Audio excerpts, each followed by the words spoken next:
For today's video mga ka-adventure, tatawid ngayon ako ng Iloilo City papuntang Guimaras Island dahil pupuntahan ko ang aking kaibigan at kasamahan sa trabaho na si Feb Lawrence. So dito ngayon ako sa Port San Pedro, Iloilo City, at dito ako sumakay ng ferry dito sa Parola. So dumaan muna ako sa City Mall, tapos dito naghanap na ako ng ferry na aking sasakyan papuntang Guimaras. So first time ko dito dumaan, dahil ilang taon na rin na hindi ako nakabalik ng Guimaras Island. So ito pala ay Jordan na ferry at ang Bella Vista ay doon sa unahan.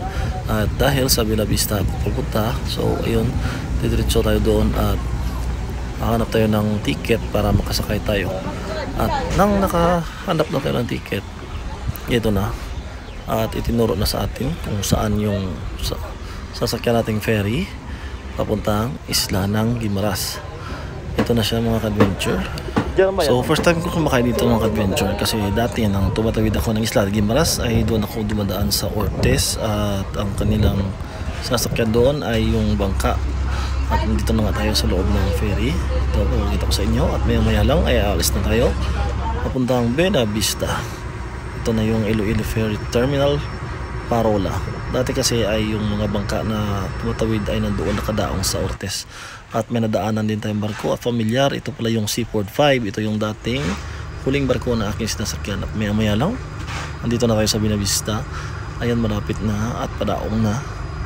So first time ko na dumaan dito, at malapit na din pala sa Jordan. So pwede din pala doon sa Jordan na dumaan, pero sinubukan ko dito dahil nga mahilig tayo sa mamasyal, at siyempre para makita din natin yung iba't ibang lugar na hindi pa natin napuntahan.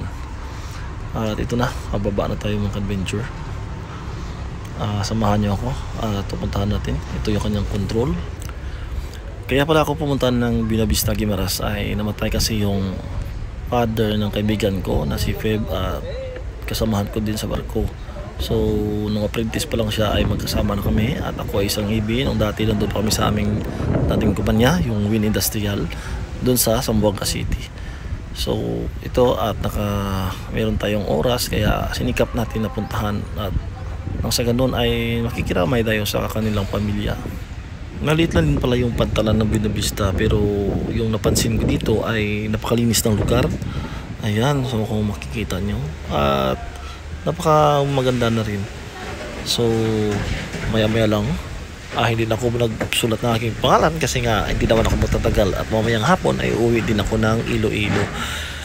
So ito, maglalakad tayo palabas, magtatanong-tanong tayo. Hindi kasi alam ni Peb na pupunta ako, so bali ako na lang yung maghahanap kung saan yung bahay nila.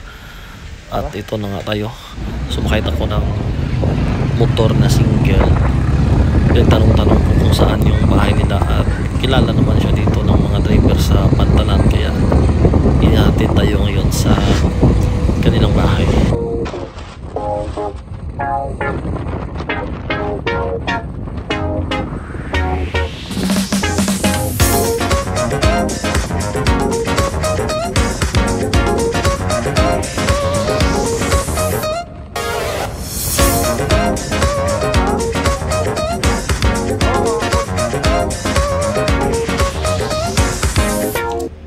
Ito na nga pala yung aking kaibigan si Feb Lawrence Gadot. So sa pamilya Gadot ay nakikiramay ako. Masakit talaga mawalan ng minamahal sa buhay, lalo na at ako ay wala na rin ang papa at wala na rin kapatid, lalo na at isang anak na lalaki si Feb.